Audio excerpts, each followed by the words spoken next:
Me diz uma coisa, você já parou para pensar se a forma que você cuida hoje do seu patrimônio pode trazer problemas lá no futuro? É sobre isso que a gente vai falar um pouco hoje. E olá, eu sou Gabriela Piscinato do escritório Valor Auditoria e Consultoria e hoje a gente vai falar de um assunto que pode te prevenir de muitos problemas lá no futuro, a organização do seu patrimônio. Não vou falar de teoria, mas de uma situação real que eu vivi essa semana e que acontece com muita frequência. Um cliente nos procurou para abrir uma holding patrimonial. E sempre que a gente inicia esse tipo de trabalho, a gente faz um diagnóstico inicial do patrimônio para avaliar toda a documentação e a viabilidade, se realmente faz sentido abrir a holding para cada caso. E já nos primeiros passos desse diagnóstico, a gente identificou muitos problemas com a documentação do imóvel. As pessoas trabalham a vida toda para construir um patrimônio, fazem investimentos, mas deixam a documentação de lado, como se não tivesse importância. Nessa situação específica, o problema que a gente identificou foi quanto aos valores declarados desse imóvel. Então, esse cliente ele comprou um terreno há 2 anos, fez a construção de um barracão, que o valor de custo dele está avaliado em torno de R$1 milhão. Só que quando a gente solicitou a declaração do imposto de renda da pessoa física, a gente identificou que o valor declarado era de R$300 mil, ou seja, uma discrepância de R$700 mil. E isso acontece por falta de organização. Ele não incluiu na sua declaração as notas fiscais com os gastos da construção. E a questão aqui é que ele só vai perceber essa diferença, essa situação, quando ele decidir vender esse imóvel.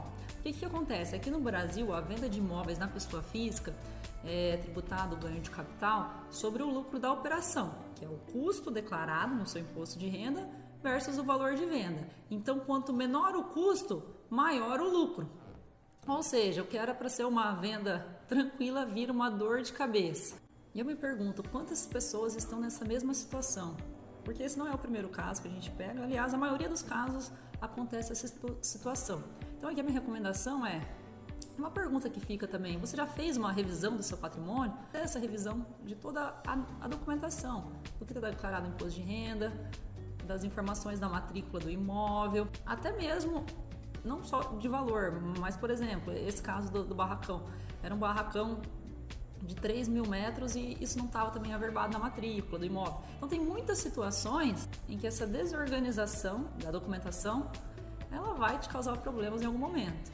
E, normalmente, qual momento que isso acontece? É no momento em que a pessoa decide ou vender ou doar esse patrimônio, e aí vão ver esses problemas, e daí vão pensar o que pode ser feito, só que normalmente, às vezes, você não tem esse tempo para trabalhar nessa correção dos valores, para diminuir o lucro e diminuir o imposto. Então, se você tem um patrimônio considerável, o ideal é que você faça, né, esse diagnóstico de revisão do seu patrimônio, mesmo se você não tem intenção de montar uma holding. Aqui a gente fala de holding porque é nesse processo, né? Muitas pessoas estão interessadas em holding, querem holding, mas antes de holding, a gente precisa pensar, seu patrimônio está organizado? Porque holding não resolve bagunça. Holding é só uma ferramenta, mas existem muitas outras que, mesmo se você não tiver interesse em fazer a holding, você pode fazer uma assessoria, uma consultoria para organizar o seu patrimônio. Se você se identificou com essas situações e quer fazer uma revisão do seu patrimônio, a gente está aqui para te ajudar. O link para contato está na descrição desse vídeo. Entre em contato e agende uma conversa com o nosso time. E se você gostou desse vídeo, não esquece de deixar o seu like e encaminhar também para outras pessoas que precisam tomar cuidado com essa situação. E até mais!